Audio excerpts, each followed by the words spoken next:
We're really excited that we're starting the fall. Everybody came back at a record pace this morning. We asked them to check in between 10:30 and 12, and I think everybody was here in line at 10:30 this morning. Everybody is back. Just talking to the guys, they sound like they've had the best summer ever with this heat. It's been so intense, but they've worked out really well and are in great shape as we get started. Two young men have been declared medical scholarships. Michael Wilcoxon will not play in the fall. He will stay with our team. And also Josh Marshall. So those two young men will not play. John will have a release as to that when we get through with the press conference today. And obviously we can't discuss the medical reasons. When we start practice, the NCAA rules give you one practice per day for the first 5 days. You have to be in shorts the first day, you're in shorts the second day, you're in shoulder pads and helmets the third day, shoulder pads and helmets the fourth day, and full pads the fifth day. What we can do is you only can practice one time per day per player. We can practice as coaches as many times as we want. So last year we decided to give more guys more reps in shorts, that we would take 2 practices a day and practice a group in the morning and then a group at night, and it would be 2 different groups and the other group would watch. So we're still practicing one time a day per player, even though we're out there 2 sessions. So we will start that in the morning at 6:30. We'll flex at 6:30. We'll stay out there a little bit over an hour and 15 minutes with an older and younger group, and then tomorrow night we'll do some of the same. Large majority of the freshmen will practice at night after watching the varsity in the morning. We will have those shorts practices for the first 2 days. Then we will come together as a team on the third day in shoulder pads and shorts, and then we'll be open to the public, our fourth in shoulder pads and shorts, and our fifth day in full pads. And those would be the 2 open practices. The heat is a real issue for all of us. Right now, we're having record heat, and it doesn't look like it's going to change for the next 2 weeks. So we are planning on practicing outside in the morning at 6:30 because we do not feel like that'll be dangerous for the kids. But when you're practicing fewer guys for an hour, you've still got to make sure that you're watching them closely. We will have to make a decision tomorrow night when we're looking at having the older ones out there, whether we will have them inside or outside, or probably outside for a while and maybe take them inside, because we're just teaching the younger ones a lot more than others. In the older days, you were really concerned about freshmen overheating when they get here because of the anxiety. The fact that they can come in January now, the fact that they can come in the summer really helps, because they've been working out with the other players all summer, so you're not as concerned about them being out of shape. And it also gives freshmen a lot better chance to play than it did 4 or 5 years ago before this rule was changed. We will not have a depth chart. We will kind of start guys where they finished in the spring. You have to have a starting point.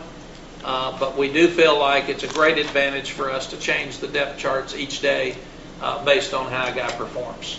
And I know that gets frustrating sometimes for our fans, but it's the best way to motivate our team. And that's what we're going to do, and we'll continue to do it. So when a coach walks in and grades the film, and he and I meet, the offensive or defensive staff and I meet, we reset the depth chart every day. So it does change every day. When you're talking about philosophy, it's one of the things you try to do in the spring is reestablish your philosophy on both sides of the ball and in your kicking game, because in college players change. The guy you're going to feature may change. Your depth changes. It may even change over the spring with somebody getting hurt. In pro football, you have a lot the same thing. You have the same coach, same coordinator, same players in most cases. And they run the same offense and same defense. When you have a guy like Sergio, for example, the feature may change of trying to figure out how to get him to the passer, how to disguise him, how to move him around.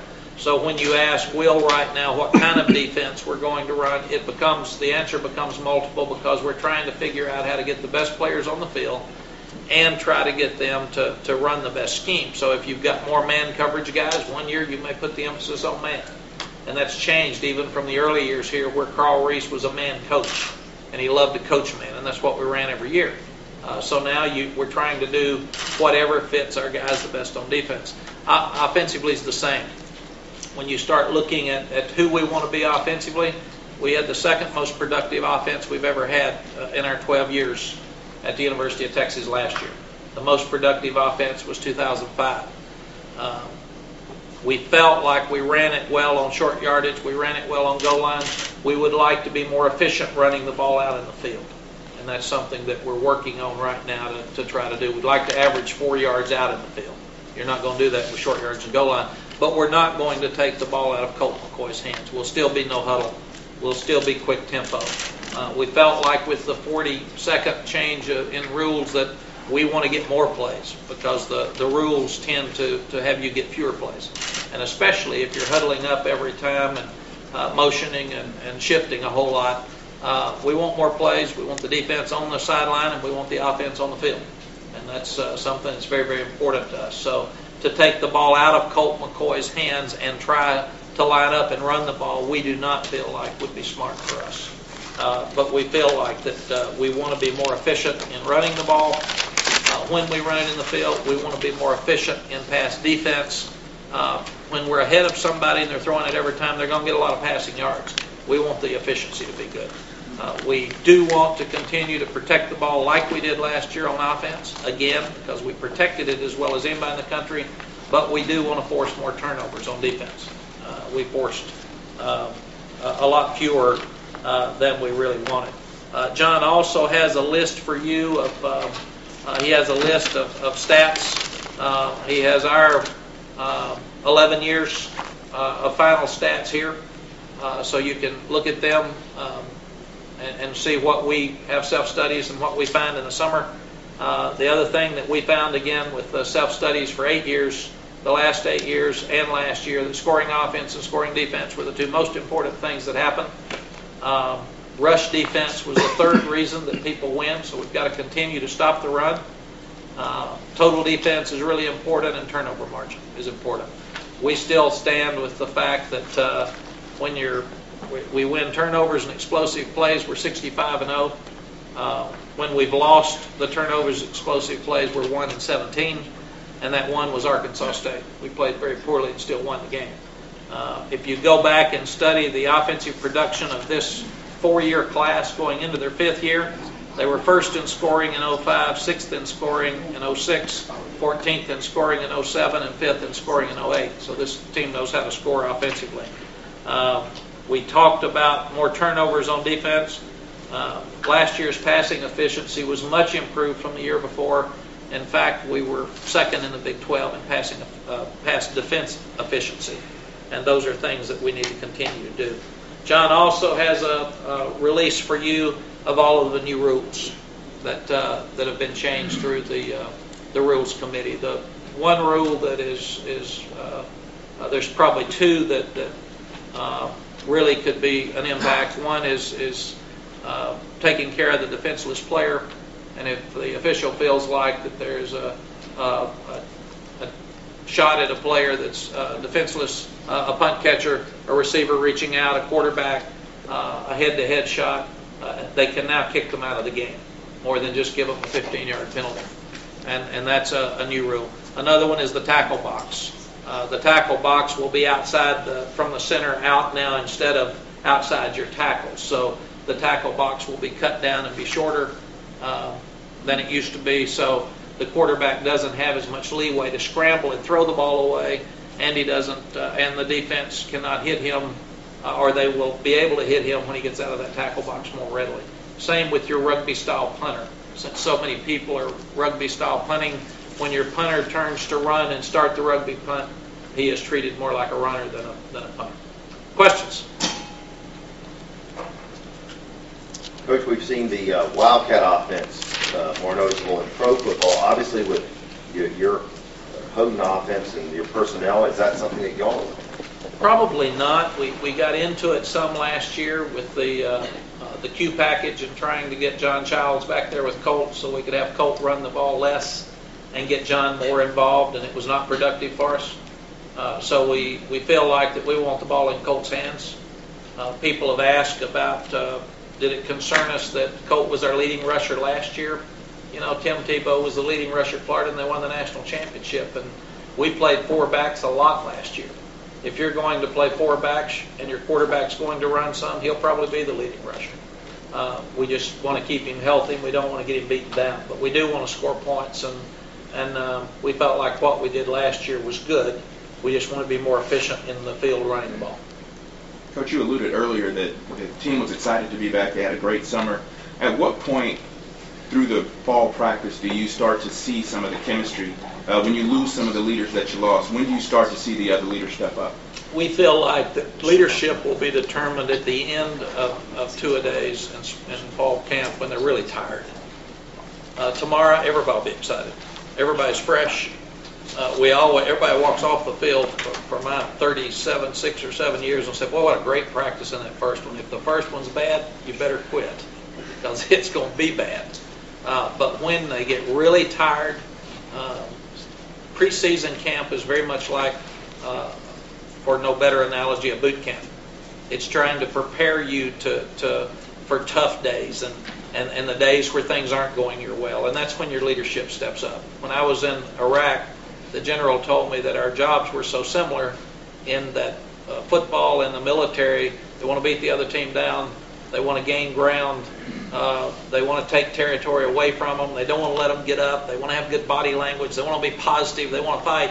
The difference is those young people over there can die. And in football, we don't fight. So we don't call this war, we don't call this a battle. But two-a-days prepares you for that fourth quarter game where things aren't going well, and who's going to step up and make the difference at that time. Last year it developed that Chris Obanai and Quan and Jordan and Colt and Chris Hall and Rack and Ryan Palmer and Roy Miller and those type guys were doing that. We're already seeing Roderick McElroy step up and make some plays on defense and lead in the spring, and it sounds like he's continued to do that in the summer.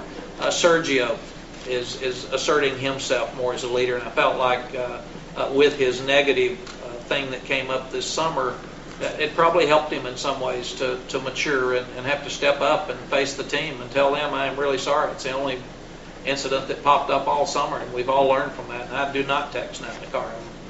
I'm still bad. I'll text at the red light, but I've quit while I'm rolling, so that's better. And I'm trying to do it, and it's one thing we'll address with the team tonight. I know a friend of mine that had a great friend die as he was texting. He missed a curve and went over the corner. So, but I do think Sergio has come out of that feeling more responsible to his teammates and wanting to step up. And safeties, but both Blake and Earl are leading, even though Blake had his shoulder injury and didn't get to do as much with the other guys. But we do feel like that overall the leadership ability is there, and we've tried to put much more emphasis on developing leadership instead of just finding it than we did before this summer, and we're continuing to do that. We'll even start leadership seminars with the young guys when they get here, to try to help them develop leadership at an early age, even more than in the past. What does that stuff include, Mack? The leadership seminars, because I know you've done some team building stuff in the past. Well, we've done a lot of the team building stuff, and we'll continue to do that. But we did bring a guest speaker in, and we've given them some books to read. And we're having our coaches are being taught more about leadership. Our staff, not our coaches, but our staff, which are teaching our coaches. And they sat and they're talking to the kids. It was interesting. One of the books that was suggested that our players read, we're on the plane going to Big 12 Media Day, and Jordan's reading the book, which I thought was really very positive that he had taken it seriously and he was moving forward. Now maybe he just bought it and brought it so I'd see it. I don't know, but he's smart enough to. But also I had a parent call the other day and said, boy, my son's, it just feels like he's doing a better job of leadership. So I think just the fact that we're talking about it, we're teaching it, we're studying it, we're all trying to learn. I'm trying to learn to be a better leader.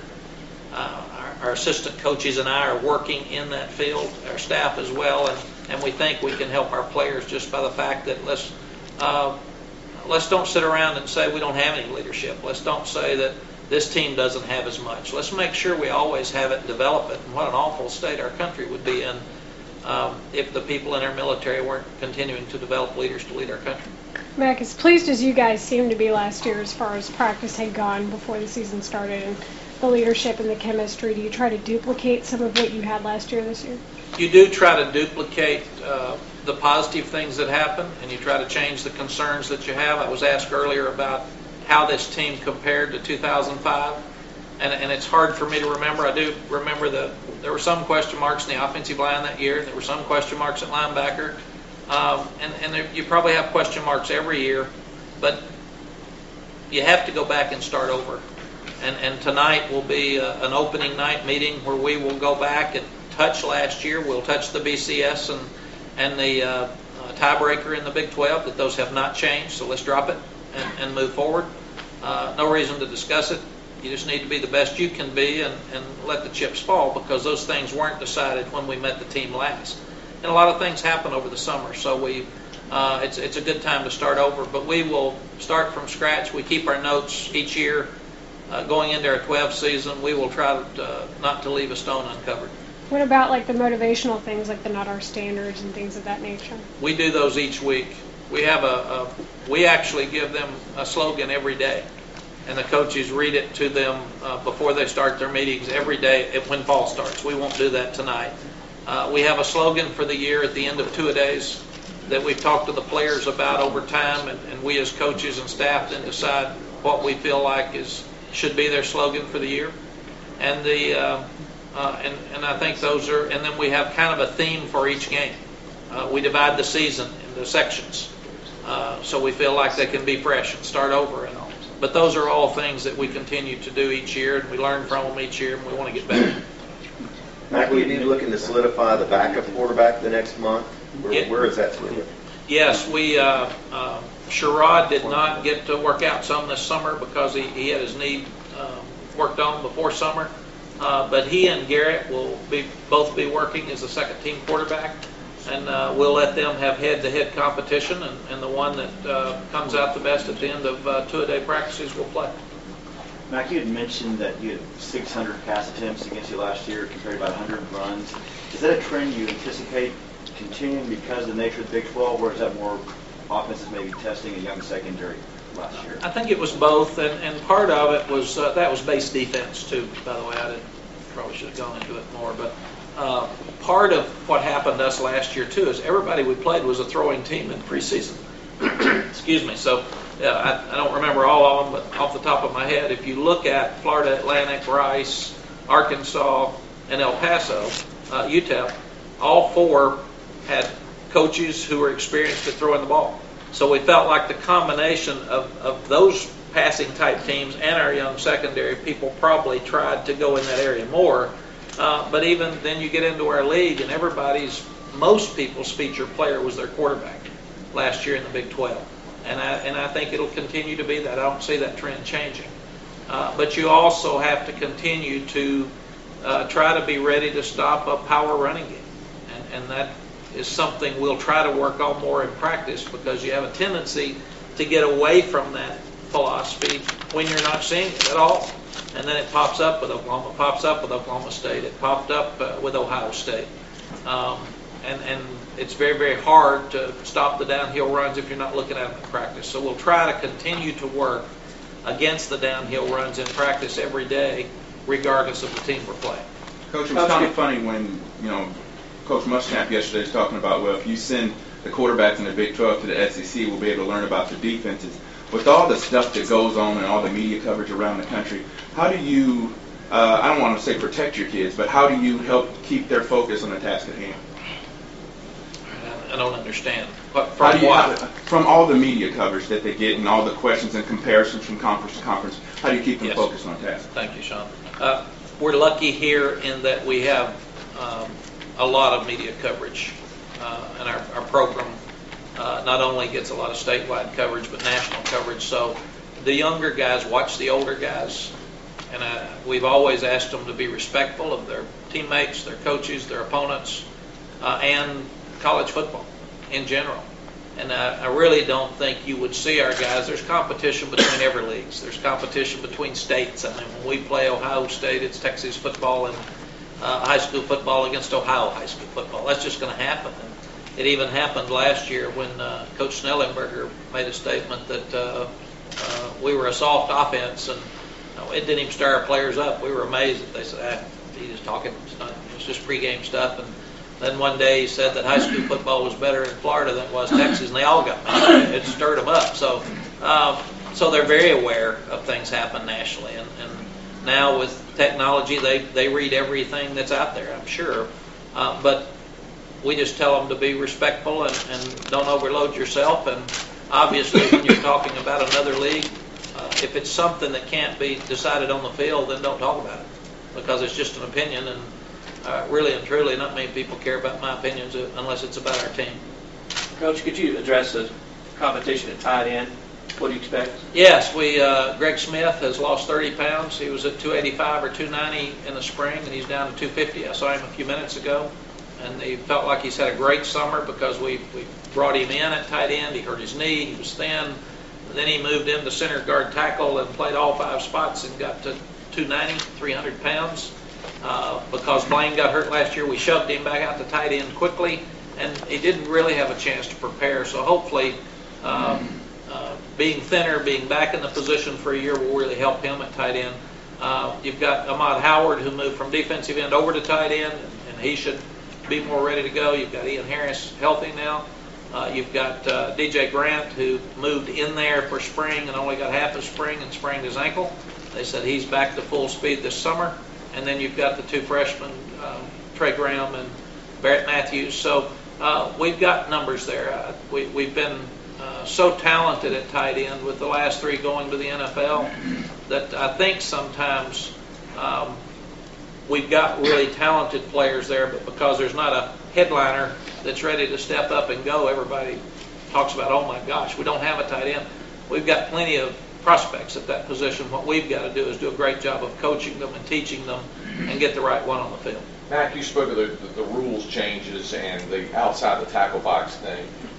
With regard to the rugby punting thing, because you had success in it with Justin last year, does it force also a re-examination of how you approach that? We are constantly looking at the rugby punt because it's so new and what to do. And Justin now is working on running to his left and punting to his left or right. And we may even have a check with me at the line of scrimmage. I told the players that he was trying to be amphibious.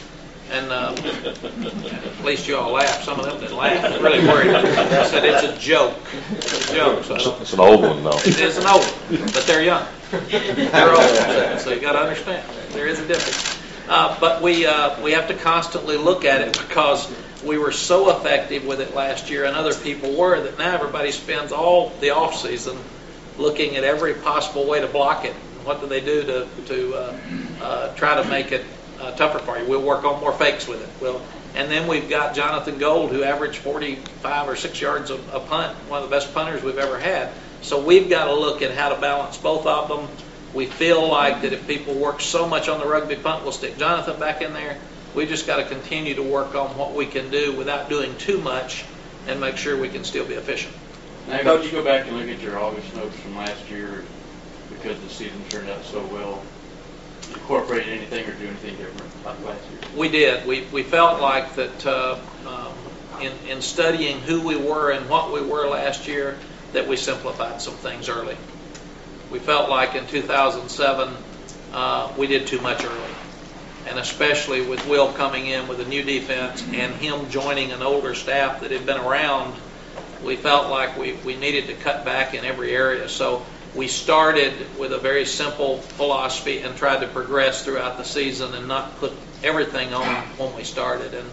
And we also felt like we did a better job last year with some younger kids of balancing the practice outside and the practice inside. So we were in condition, but we were really fresh for the opening ball game, where the year before we thought against Arkansas State we looked tired. We just looked slow, and we did not seem, I thought they were mentally ready to play, but we felt like we stayed out too long.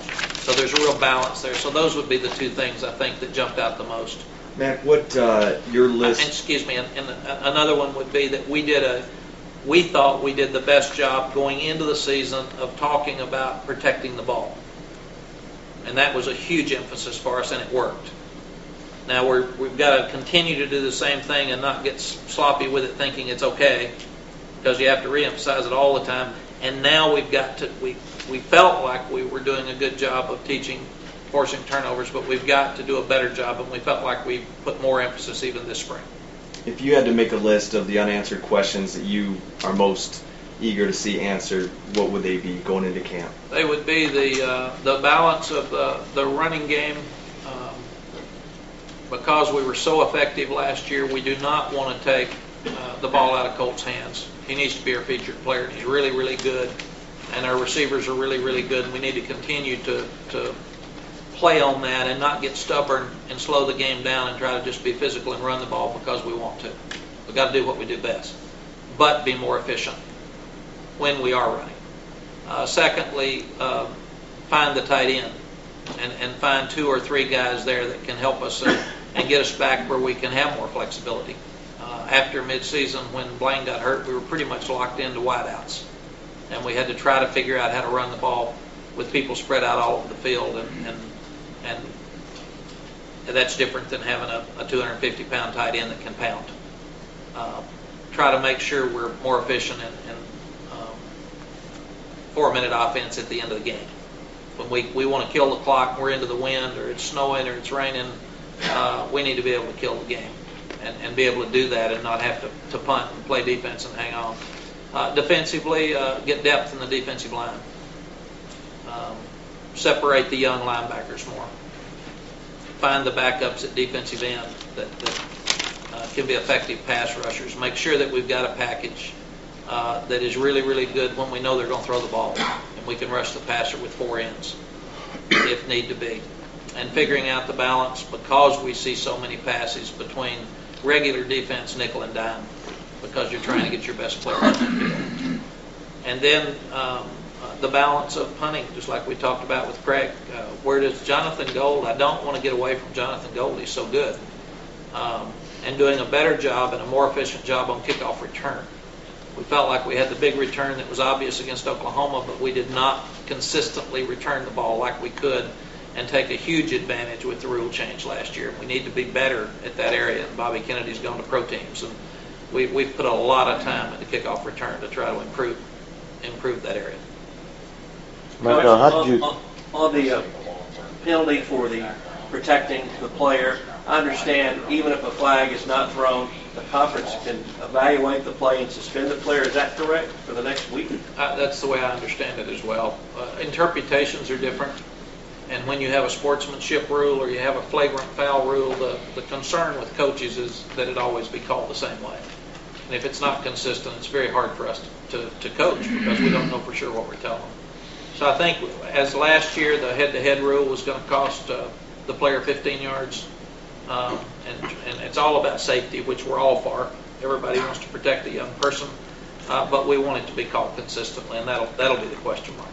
Mack, was there any different discussions with the preseason poll with you and the players?